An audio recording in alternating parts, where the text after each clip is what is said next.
नमस्कार दोस्तों, आइए सुनते हैं आज अपनी करनी। मैं अभागा, मेरे कर्मों के फल ने आज यह दिन दिखाए हैं कि अपमान भी मेरे ऊपर हंसता है। और यह सब मैंने अपने हाथों किया। शैतान के सिर इल्ज़ाम क्यों दूँ? किस्मत को खरी खोटी क्यों सुनाऊँ? होनी को क्यों रोऊँ? जो कुछ किया मैंने जानते हुए बूझते हुए किया। अभी 1 साल गुजरा जब मैं भाग्यशाली था, प्रतिष्ठ था और समृद्धि मेरी चेरी थी। दुनिया की नेमतें मेरे सामने हाथ बांधे खड़ी थी। लेकिन आज बदनामी और कंगाली और शर्मिंदगी मेरी दुर्दशा पर आंसू बहाती है। मैं ऊंचे खानदान का बहुत पढ़ा लिखा आदमी था। फारसी का मुल्ला, संस्कृत का पंडित और अंग्रेजी का ग्रेजुएट। अपने मुँह मियाँ मिठू क्यों बनूं, लेकिन रूप भी मुझको मिला था इतना कि दूसरे मुझसे ईर्ष्या कर सकते थे। गरज एक इंसान को खुशी के साथ ज़िंदगी बसर करने के लिए जितनी अच्छी चीज़ों की ज़रूरत हो सकती है, वह सब मुझे हासिल थी। सेहत का यह हाल कि मुझे कभी सर दर्द की शिकायत तक न हुई। फीटन की सैर, दरिया की दिल फरेबियाँ, पहाड़ के सुंदर दृश्य और उन खुशियों का जिक्र ही तकलीफ फ़ैदे था। क्या मज़ा की ज़िंदगी थी। यहाँ तक जो अपना दर्द दिल सुना सकता हूँ, लेकिन इसके आगे फिर होठों पर खामोशी की मोहर लगी हुई है।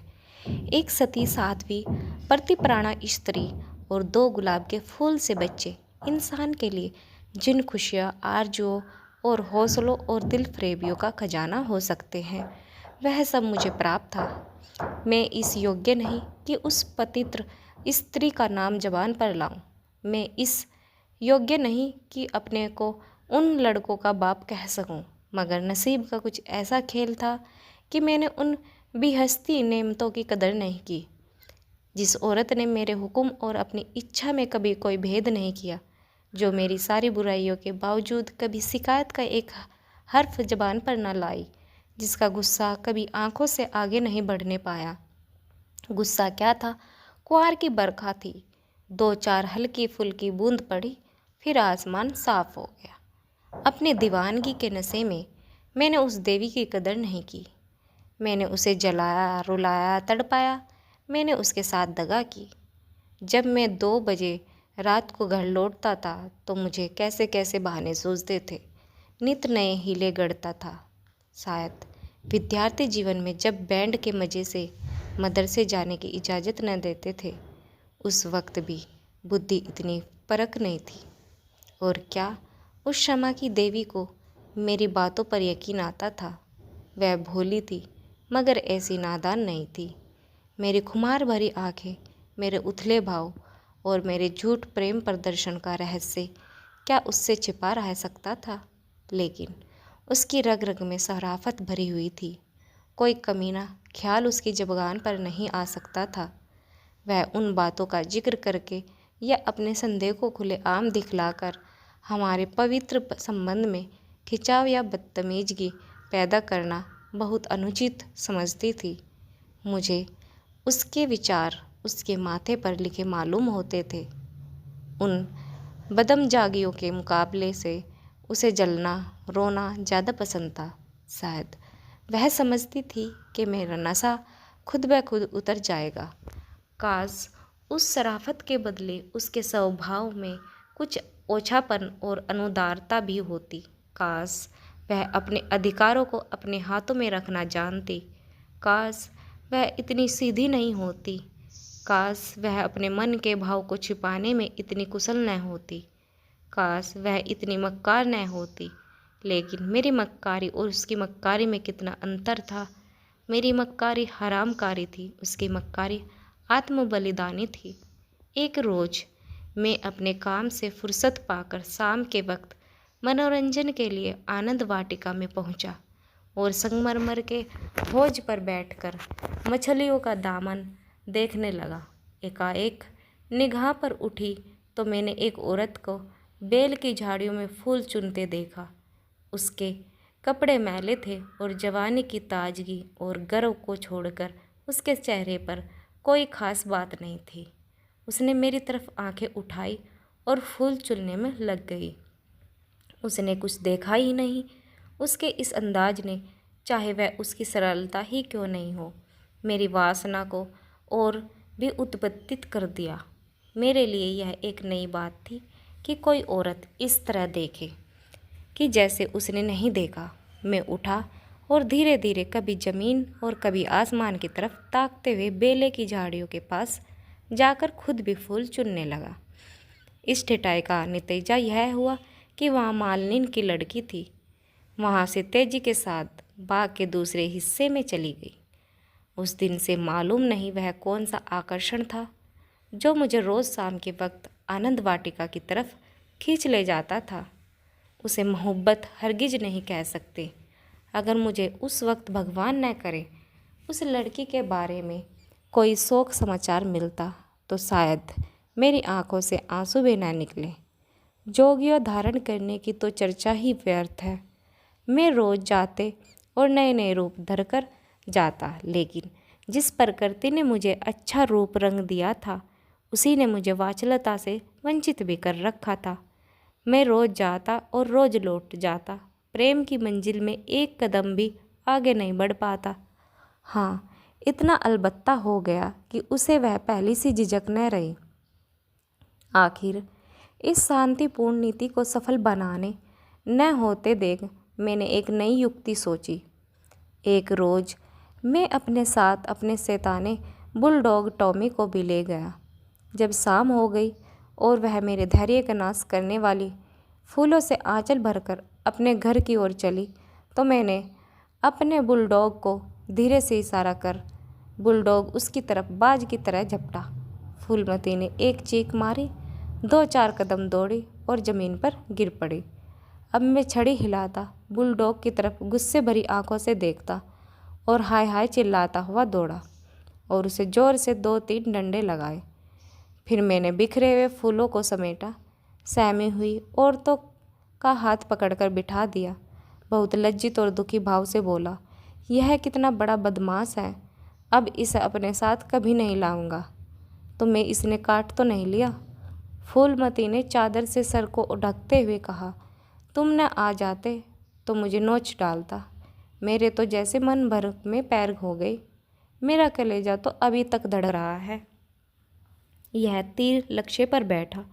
खामोशी की मोहर टूट गई। बातचीत का सिलसिला कायम हुआ। बांध में एक दरार हो जाने की देर थी। फिर तो मन की उमंगों में खुद ब खुद काम करना शुरू किया। मैंने जैसे जैसे जाल फैलाए, जैसे जैसे संवाग रचे, वह रंगीन तबीयत के लोग खूब जानते हैं। और यह सब क्यों? मोहब्बत से नहीं, सिर्फ जरा देर दिल को खुश करने के लिए, सिर्फ उसके भरे पूरे शरीर और भोलेपन पर रीझ कर।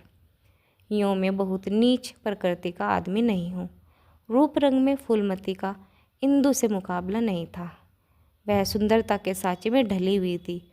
कवियों ने सौंदर्य की जो कसौटियाँ बनाई हैं वह सब वहाँ दिखाई देती थी। लेकिन पता नहीं क्यों मैंने फूलमती की धसी हुई आँखों और फूले हुए गालों और मोटे मोटे होठों की तरफ अपने दिल का ज़्यादा खिंचाव देखा। आना जाना बढ़ा और महीना भर भी गुजर न पाया कि मैं उसकी मोहब्बत के जाल में पूरी तरह फंस गया। मुझे अब घर की सादा जिंदगी में कोई आनंद न आता था, लेकिन दिल जो जो घर से उछता तो मैं अपनी पत्नी के प्रति प्रेम का प्रदर्शन और भी अधिक करता था। मैं उसकी फरमाइशों का इंतज़ार करता रहता और कभी उसका दिल दुखाने वाली कोई बात मेरी ज़ुबान पर न आती।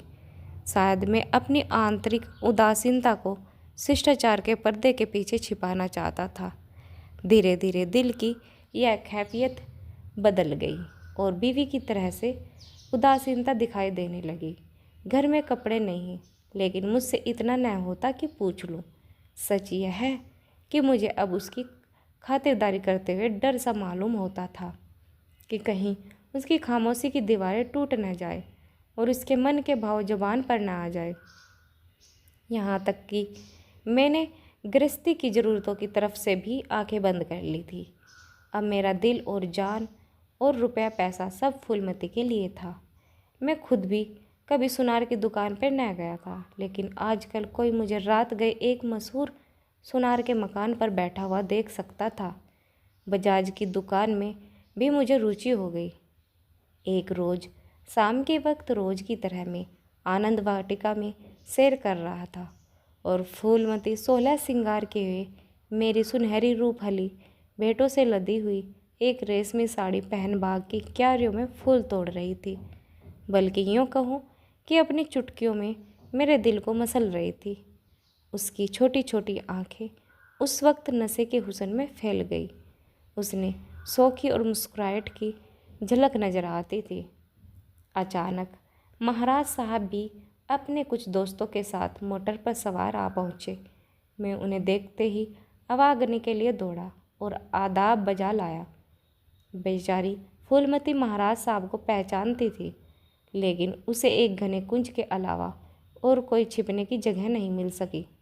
महाराजा साहब चले तो हौज की तरफ, लेकिन मेरा दुर्भाग्य उन्हें कायरे पर ले चला जिधर फूलमती छिपी हुई थी, थर थर काँप रही थी। महाराजा साहब ने उसकी तरफ आश्चर्य से देखा और बोले, यह कौन औरत है? सब लोग मेरी ओर प्रश्न भरी आंखों से देखने लगे और मुझे भी उस वक्त यही मालूम हुआ कि उसका जवाब मैं ही दूँ, वरना फूलमती न जाने क्या आफत ढा दे। लापरवाही के अंदाज से बोला, इसी बाग के माली की लड़की है, यहाँ फूल तोड़ने आई होगी। फूलमती लज्जा और भय के मारे जमीन में धंसी जाती थी। महाराज साहब ने उसे सर से पांव तक गौर से देखा और तब से संदेहशील भाव से मेरी तरफ देखकर बोले, यह माली की लड़की है। मैं इसका क्या जवाब देता? इसी बीच कमबख्त दर्जन माली भी अपनी फटी हुई पाग संभालता हुआ हाथ में कुदाल लिए दौड़ता हुआ आया और सर को घुटनों से मिलाकर महाराज को प्रणाम किया। महाराज ने जरा देर तेज लहजे में पूछा, यह तेरी लड़की है? माली के होश उड़ गए। कांपता हुआ बोला, हजूर महाराज तेरी तनख्वाह क्या है? दर्जन। हजूर 5 रुपये। महाराज यह लड़की कुंवारी है या ब्याही हुई? दुर्जन। हजूर अभी कुंवारी है। महाराज ने गुस्से से कहा, या तो तू चोरी करता है या डाका मारता है, वरना यह कभी नहीं हो सकता कि तेरी लड़की अमीरजादी बनकर रह सके। मुझे इसी वक्त इसका जवाब देना होगा, वरना मैं तुझे पुलिस के सुपर्द कर दूंगा। ऐसे चाल चलन के आदमी को मैं अपना यहाँ नहीं रख सकता। माली की 2 घिंगी बंध गई और मरी यह हालत थी कि कांटों को बदन में लूह नहीं। दुनिया अंधेरी मालूम होती थी। मैं समझ गया कि आज मेरी शामत सर पर सवार है, वह मुझे जड़ से उखाड़ कर दम लेगी। महाराज साहब ने माली को जोर से डांट कर पूछा, तू खामोश क्यों है? बोलता क्यों नहीं? दुर्जन फुट फुट कर रोने लगा। जब जरा आवाज़ सुधरी तो बोला, हजूर बाप दादा से सरकार का नमक खाता हूँ, अब मेरे बुढ़ापे पर दया कीजिए। यह सब मेरे फूटे नसीबों का फेर है। धर्मावतार इस छोकरी ने मेरी नाक कटा दी, कुल का नाम मिटा दिया। अब मैं कहीं मुँह दिखाने लायक नहीं हूँ। इसको सब तरह से समझा बुझाकर हार गए हजूर, लेकिन मेरी बात सुनती ही नहीं, तो मैं क्या करूँ? हजूर माई बाप है, आपसे क्या पर्दा करूँ? उसे अब अमीरों के साथ रहना अच्छा लगता है, और आजकल के रईस अमीरों को क्या कहूँ, दीन बंधु सब जानते हैं। महाराज साहब ने जरा देर गौर करके पूछा, क्या उसको किसी सरकारी नौकर से संबंध है? दुर्जन ने झुकाकर सर कहा, हजूर महाराज साहब वह कौन आदमी है? तुम्हें उसे बतलाना होगा। दुर्जन, महाराज जब पूछेंगे बता दूंगा। सांच को आज का। मैंने तो समझा था कि इसी वक्त सारा पर्दाफाश हुआ जाता है, लेकिन महाराज साहब ने अपने दरबार के किसी मुजलिम की इज्जत को इस तरह मिट्टी में मिलाना ठीक नहीं समझा। मैं वहाँ से टहलते हुए मोटर पर बैठकर महल की तरफ चले। इस मनहूस वाक्य के 1 हफ्ते बाद एक रोज़ मैं दरबार में लौटा तो मुझे अपने घर में एक बूढ़ी औरत बाहर निकलती हुई दिखाई दी। उसे देखकर मैं ठिठक गया। उसे चेहरे पर बनावटी भोलापन था, जो कटुनियों के चेहरे की खास बात है। मैंने उसे डांट कर पूछा, तू कौन है? यहाँ क्यों आए? बुढ़िया ने दोनों हाथ उठाकर मेरी बलाए ली और बोली, बेटा नाराज न होना, गरीब भिखारी हूँ। मालकिन का सुहाग भरे पुर रहे, उसे जैसा सुनती है वैसा ही पाए। यह कहकर उसने जल्दी से कदम उठाए और चली गई। मेरे गुस्से का पारा चढ़ा। मैंने घर जाकर पूछा, यह कौन औरत थी? मेरी बीवी ने सर झुकाए धीरे से जवाब दिया, क्या जानूं, कोई भिखारन थी। मैंने कहा, भिखारनों की सूरत ऐसी नहीं करती। यह तो मुझे कुटनी सी नज़र आती है। साफ साफ बतलाओ, यहाँ आने का क्या मतलब? लेकिन बजाय कि इन संदेह भरी आंखों से सुनकर मेरी बीवी गर्व से उठाए बोली, मेरी तरफ उपेक्षा भरी आंखों से देखकर अपनी साफ दिली का सबूत दे। उसने सर झुकाए हुए जवाब दिया, मैं उसके पेट में थोड़े ही बैठी थी, भीख मांगने आई थी, भीख दे दी। किसी के दिल का हाल कोई क्या जाने। उसके लहजे और अंदाज से पता चलता था कि वह जितना ज़बान से कहते हैं उससे ज़्यादा उसके दिल में है। झूठा आरोप लगने की कला में वह अभी बिल्कुल कच्ची थी, वरना तिरिया चरित्र की था किसे मिलती। मैं देख रहा था कि उसके हाथ पांव थर्रा रहे थे। मैंने झपट कर उसका हाथ पकड़ा और उसके सिर को ऊपर उठाकर बड़े गंभीर क्रोध से बोला, इंदु, तुम जानती हो कि मुझे तुम्हारा कितना एतबार है, लेकिन अगर तुमने इसी वक्त सारी घटना सच सच नहीं बताई तो मैं नहीं कह सकता इसका नतीजा क्या होगा। तुम्हारा ढंग बतला रहा है कि कुछ न कुछ दाल में काला जरूर है। यह खूब समझो रखा है कि मैं अपनी इज्जत को तुम्हारी और अपनी जानों से ज़्यादा अजीज समझता हूँ। मेरे लिए यह डूब मरने की जगह है कि मैं अपनी बीवी से इस तरह की बातें करूँ, उसकी ओर से मेरे दिल में संदेह पैदा हो। मुझे अब ज़्यादा सब्र की गुंजाइश नहीं है। बोलो, क्या बात है?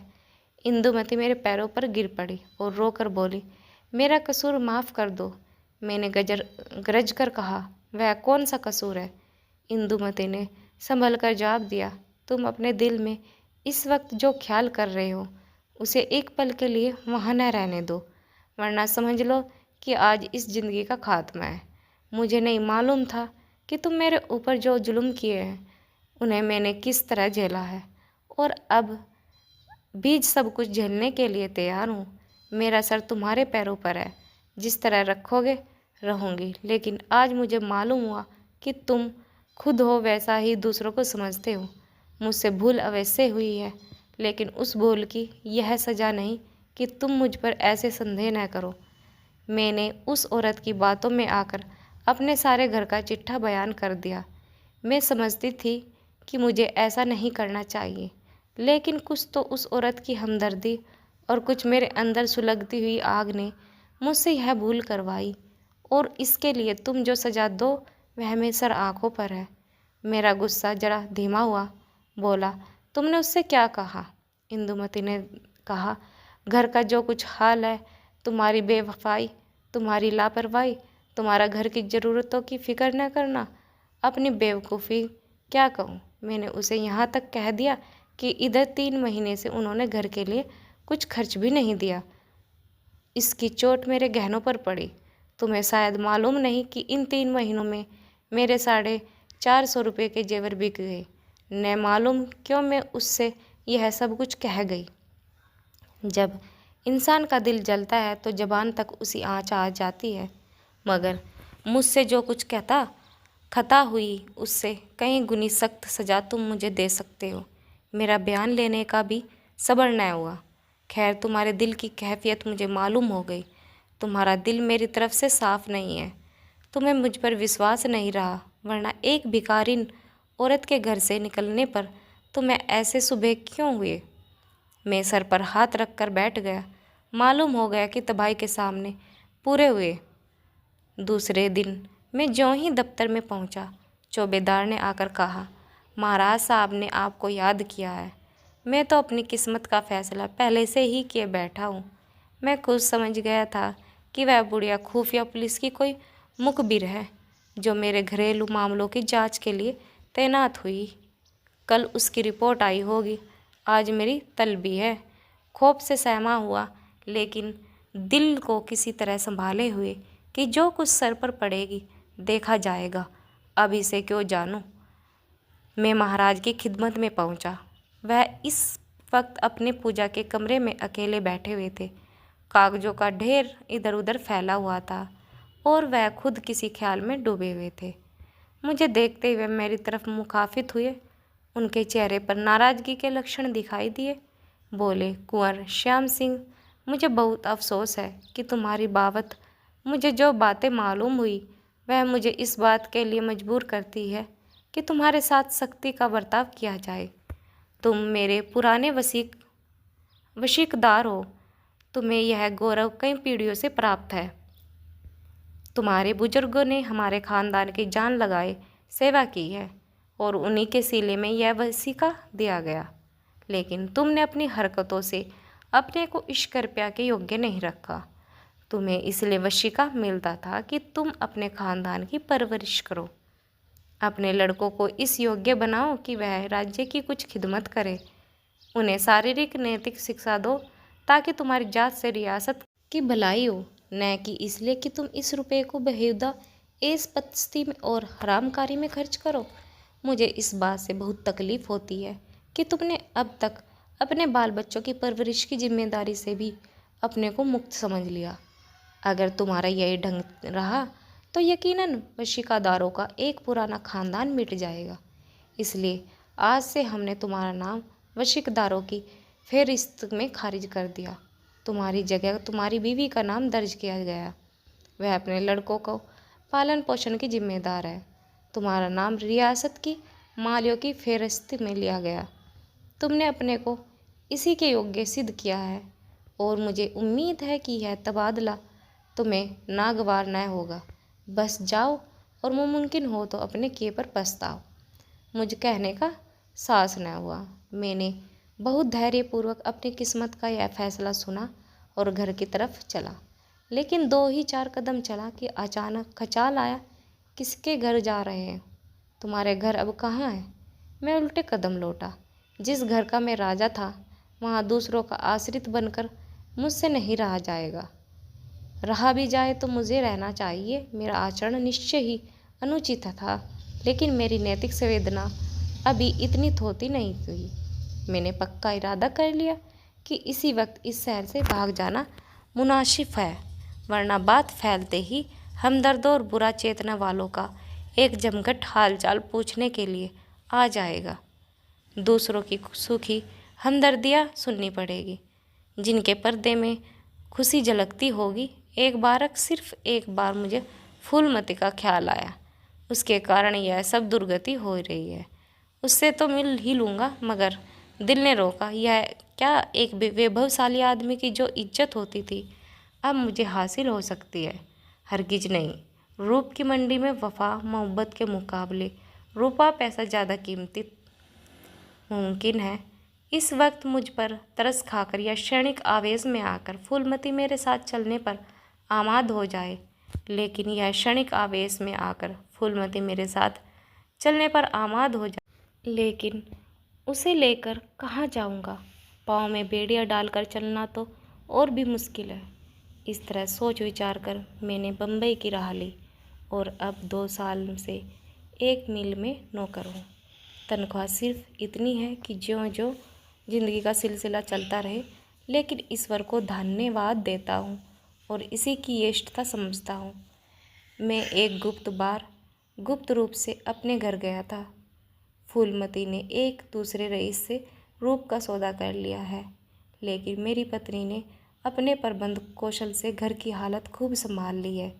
मैंने अपने मकान को रात के समय लालसा भरी आंखों से देखा। दरवाजे पर 2 लालटेन जल रही थी इधर, और बच्चे खेल रहे थे।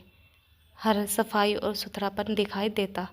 मुझे कुछ अखबारों के देखने से मालूम हुआ कि महीनों तक मेरे पते निशान के बारे में अखबारों में इस्तार छपते रहे, लेकिन अब यह सूरत लेकर मैं वहाँ क्या जाऊँगा और यह कालिक लगा मुँह किसको दिखाऊँगा? अब तो मुझे इसी गिरी पड़ी हालत में जिंदगी के दिन काटने हैं, चाहे रोकर काटो या हंसकर।